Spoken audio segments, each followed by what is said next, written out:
I remember the smell before I remember the fall. Hot oil and dust, the metallic tang of the cabin, the faint sweetness of fuel that always made the back of my throat ache. We were packed shoulder to shoulder on the floor of the Bird, knees bumping rocks, boots wedged against the skid posts. The door gunner had one hand on the pintle and the other braced against the frame, squinting into the rush of wind as if he could read the jungle by the way it moved. No one talked. We didn't have to.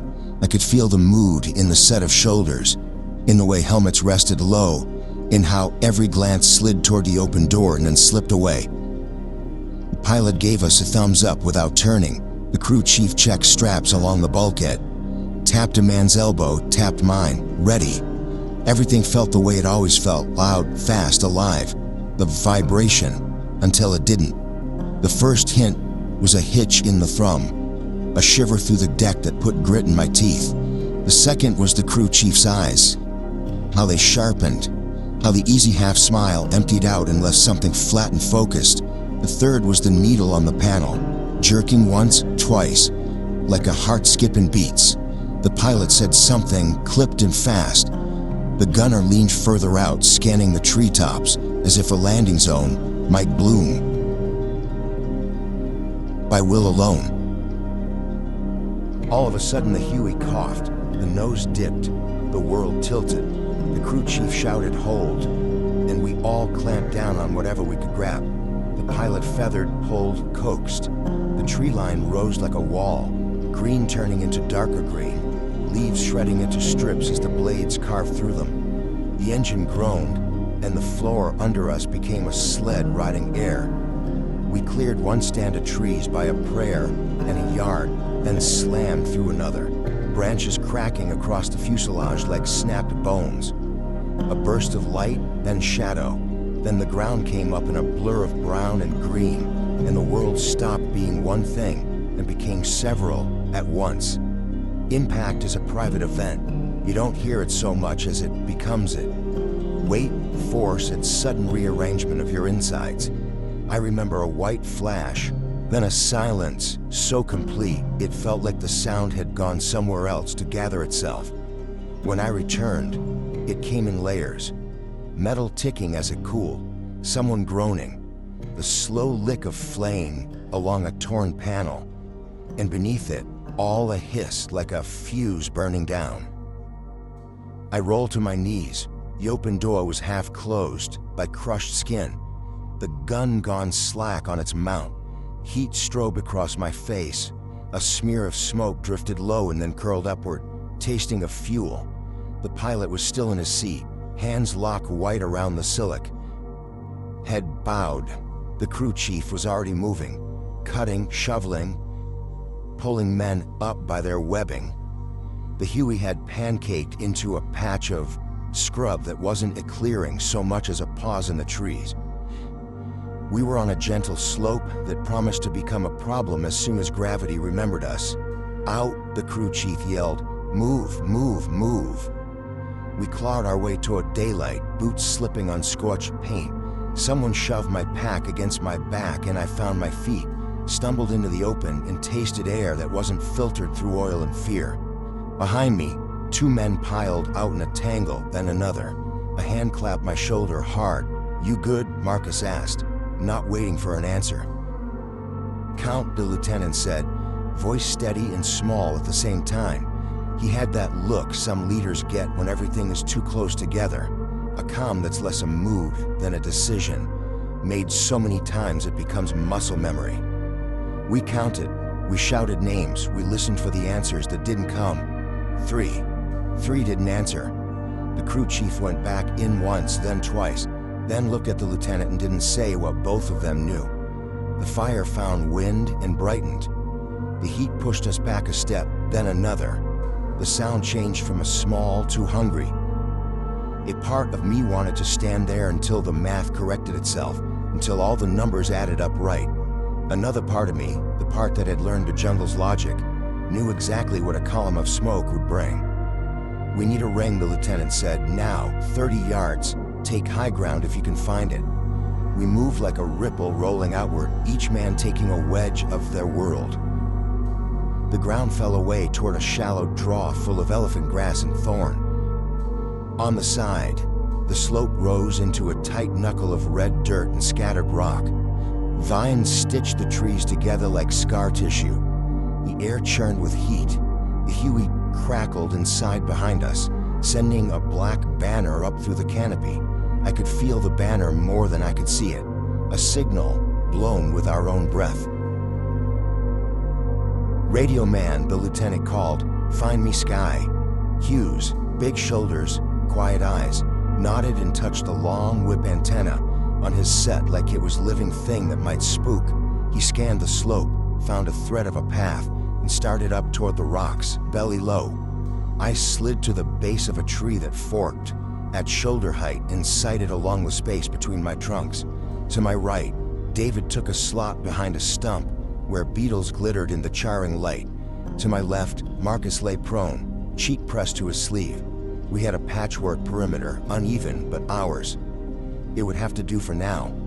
The fire popped, the wind shifted. The smoke leaned into the trees and folded itself through the leaves. Insects went silent. Birds, if there had been any, thought better of it. The jungle around us, a moment ago an argument of hisses and ticks, held its tongue. I couldn't feel a new sound arriving from far off. The kind that isn't noise yet, but already has weight. We didn't need to wait long. Motion flickered in the grass beyond the draw. Not a shape, not a person, just a tone of color that differed from the rest. Another answer blinked farther right, as if two mirrors were catching the same shard of sun. I breathed through my nose and let my gaze widen until the world went slightly flat, like a painting. In that flatness, edges started to show themselves. A knuckle of leaf moving without a breeze. A line that wasn't a branch. The slightest change in the way shadows pooled. The fight began with an argument of echoes. Sound came from left, then the right. Then not at all. We answered with discipline, short, aimed, stingy with the seconds. The way you do when you know help will only come if you keep the air clear enough for a voice. Chips of bark hopped and fell, grass leaned, reconsidered itself. The Huey burned down to its ideas, and those two began to lift. Sparks riding the column into the high leaves, turning into tiny red eyes, and then nothing. "Signal," the lieutenant called towards the rocks. Hughes was halfway up the slope, hunched over the handset like a man holding a bird with a broken wing. He shook his head once, then he climbed another yard, shoes sliding in the powdery red soil, and tried again. I watched him go up, antenna angling for a seam in the canopy where the sky showed. A pale slit, nothing more. He keyed the mic. We all went still in the way soldiers do, listening with our bodies. Static licked at the edges of the moment and then died. A new shift rippled in the grass. The draw was a sill now, a place where one world dropped and another rose. Hands found better grips, shoulders set. The lieutenant moved behind the line, not ducking exactly, but not wasting height either, checking each man with a tap or a sword. When he touched my boot, I felt steadier than I had a second before. Not because he brought anything the situation didn't already have, but because he reminded me we were a shape, not just points. Another minute, maybe 10, maybe an hour. Time was electric and not on our side. The enemy probed, pulled back, shifted. They tested our edges the way the tide tests pilings. We traded short volleys and watched the angles. Once, a voice floated across the draw, a syllable that could have been command or question, then cut off like a string pulled tight. The air sat down on us, the heat built. The smoke thinned to a gray veil and then parted into the slow drifts. I licked the salt from my lip, and it tasted like old coins. "Going up," Marcus hissed. I nodded. He slid backward at first, then crabbed behind me. Careful not to kick dirt into my face, then angled towards the rocks to cover Hughes. From below, he looked like a part of the hill, helmet, shoulder, elbow, all of it the same family as the stone. He reached a ledge, paused, scanned, then lifted a hand toward Hughes to signal a switch to higher ground. The radio man nodded, listened, adjusted the dial, like a safecracker, and keyed again. Static. Then a ghost of a voice. too thin to be a person yet. He leaned into it. The voice fattened, became shapes. I heard the lieutenant's call sign come back at us with a hiccup of delay, like a word spoken in a long hallway. Hughes's mouth moved in quick, precise lines. He turned the antenna a fraction, then another. "Say again," the far voice asked, and this time it was unmistakable. "Help," wearing a tone. "Chalk down," Hughes said, calm like a man with a grocery list. "Bird lost, crash site live, 3 missing. Perimeter engaged, coordinates." He rattled them off. Marcus watched the draw while he talked, head tilted, so one eye tracked the grass and the other watched the slope. The voice came back smoother. "Roger, scout in 15. Lift in 20. Pop smoke on approach, mark safe." On approach meant they were coming whether or not the jungle thought it was proper or not. Hughes relayed the timeline. The lieutenant listened like a man counting beats. In music only he could hear. "We hold," he said. "Save your hands, short bursts, nothing gets curious." The next 15 minutes were a study in patience. The enemy pressed again, from a slightly different angle, as if they'd drawn a new map. We answered the way we had answered before. Each time it felt like talking down a storm. The crash behind us settled into a heap that no longer glowed, only steamed. The smoke thinned to a stubborn line that new wind couldn't quite lift. I found myself cataloging small things, the notch in David's helmet, the way sunlight found a single strand on a vine and it was like a wire, the scuff on my left boot toe from a rock I must have kicked sometime before the fall. The mind is a magpie when it's scared. It takes anything shiny. Then the sound we'd been waiting for entered the world, a distant thump that wasn't a storm, wasn't a truck, wasn't anything but what it was. It arrived in pieces, as if the air had to grow stronger to carry it. A bird, another Huey, maybe 2. The tone deepened until it was less heard than felt along the ribs. "Panels out," the lieutenant said. "Hughes, smoke on my arm, only on my arm." We pulled bright squares from our packs, absurd little flags in this sober place, and laid them with a canopy opened the most. Hughes pulled a canister, thumb on the spoon, eyes on the lieutenant's hand. The sound swelled, the grass in the draw shivered, and enemy shifted too. You could hear intention once you've heard of it enough. And the line in front of us woke as if someone had pulled a cord. The helicopter dragged wind down the ridge and threw it at us. Leaves flattened. Ash lifted from the wreck and swirled in gray spirals. The point of the nose found our smoke column and paused in it the way birds do when they change their mind mid-flight. The door gunner looked like a man leaning out of a train window. Cap turned backward, hand on the feed, eyes cutting, quick and clean. He scanned the slope, the draw, then us. We saw the moment he understood the shape of our day. He thumped the cabin with his palm, a signal to the pilot, and the bird slid sideways, tail twitching, engine flashing from strain to purpose. "Mark," the lieutenant shouted, arm slicing down. Hughes popped the can, color boiled out, thick, artificial, and the Huey leaned toward it as if it were drawn by scent. The gunner pointed and raised his free hand. There. He didn't fire. He didn't need to. The presence of that metal, that spin, that roar reassigned the math and the draw. The enemy's pressure became patience again. They would wait for the wind to fall, for the big dragonfly to lift, and then they'd see what gathered in the hush afterward. 2 lifts, the pilot's voice crackled, no room for all. 60 seconds is a luxury in some stories and a lifetime in others. In ours, it was both. The lieutenant divided us with the precision of a man counting cards. "First four with me," he said, "wounded, then Hughes, then 2 on the rear flank. Second stick holds and breathes." I was second stick. I felt the familiar war between relief and disappointment. The part of me that wanted out now, the part that wanted to keep the shape intact until everybody moved. I set the feeling down like a rock I wasn't taking with me and checked left, checked right. The bird flared and hovered so close I could read the numbers on its skid. A rotor wash pressed me into the earth. The lieutenant ran the first 4 in a low crouch, a blur of limbs and straps and grit. The gunner hauled the first man by his harness and deposited him inside like a suitcase, then reached for the next. Hands made brief bridges, then broke. The Huey lifted, slid sideways, and dumped wind across the draw that ironed the grass flat. It climbed, twisted, and vanished into the trees, hard as if it longing to be promised something. 30 seconds, Hughes said, head cocked to his radio as if he could drink words out of it. The enemy probe began, perhaps sensing an edge thinner than before. We gave them the same answer, calm, stingy, unwilling to be interesting. The crash site steamed, a broken circle where a machine had given up on being a machine and returned to raw parts. A dragonfly, a real one, hovered between my barrel and the tree trunk, drew a perfect figure 8, then zipped away as if scolding us.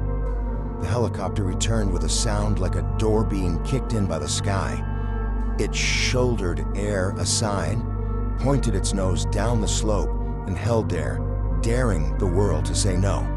The gunner looked for our faces, not our positions, not our panels, and found the line of our eyes. He gave a quick nod. I felt more than I saw. The pilot floated the skids a foot above soil and made the bird light, like a thought that might leave if we hesitated. No one talked on the ride in. The gunner kept his hand on the mount, not firing, just showing the metal to the world like a talesman. The crew chief worked a checklist that was half habit, half prayer. The pilot's shoulders were taut lines. The air smelled of hot oil, and fear turned into focus. I felt tired down to the bones, not the kind sleep handles, a structural tired. We came in over the base like we always did, but the pad looked different now, as if someone had leaned it a degree forward. The skids kissed concrete and the engine sagged into a lower tone, and the crew chief slapped the frame as we were suddenly allowed to be men again, instead of problems to be solved by spin. They herded us off, and it all became fluorescent and orderly. Hands counted us, someone took our names and wrote them in a neat column. Someone else handed us canteens we didn't know we were holding, until we felt water on our tongues. The lieutenant spoke to a captain in a low voice that had edges. Hughes gave his radio to a tech who treated it like a patient. Marcus sat on a crate and stared at his hands, as if they were tools he hadn't used in a while. I lay in my bunk that night and watched the slow spin of the ceiling fan, and listened to its bearing complain and counted the wobble until the pattern matched my pulse. I expected dreams, but got the blank slate instead. The kind of sleep that is more truce than rest. Toward dawn, a helicopter came in over the base, a different tone, on a different mission. And for one thin second, the day reset around me. Lifted, fall, crash, ring, smoke, wait, bird. My throat closed and then loosened. I breathed out and let the sound be just what it was, a machine doing its job. Years have passed now. The smell comes back sometimes. Hot oil, dust, that sweet ache that says fuel without saying it. If the wind is right, I can taste the memory of smoke and feel the small grit of ash on my teeth. I can close my eyes and feel the slope under my boots, the powder of red dirt, the whip of rotor wash turning leaf to coin. I can hear the radio man's voice when it grew an extra layer that wasn't volume but belief. I can see the lieutenant's hand palm down, holding us in place until the world brought its argument to us and we answered with our shape. We lost 3, we carried more. We left the rest on a hillside that looked like any other by the time the grass grew back. If you flew over it now, you wouldn't know that afternoon had spent itself there. The jungle is good at forgetting. People are less so. I'm grateful for that, most days. When folks ask me what it's like, I tell them this. It was loud, and then quiet, and then loud again. It was heat and smoke and the exact weight of a hand on your harness at the door. It was the feeling of a machine falling out of the air and a different machine lifting you back into it. It was a number that didn't add up and a line that did. It was a radio man climbing until he found a stitch of sky, thin as a promise and threading our names through it. It was a long, harrowing afternoon that stretched wider than a clock would admit, then snapped back when the skids hit concrete and the engine sighed and the world remembered how to be ordinary. We walked away on legs that felt borrowed and gave our names to a man with a clipboard and drank water that tasted like tin and kept moving, because moving is what you do next. Sometimes at night, a breeze will come across my porch and tug the leaves in the maple, just so. And for a moment, the sound of rotor wash, and the light is tropical and the air is thick, and the hillside is under my boots again. I let the memory play through. Lift, fall, crash, ring, smoke, wait, bird. And when it ends, I count to 3 and say the names. Not out loud, not all at once, but carefully, the way you set tools back in a drawer.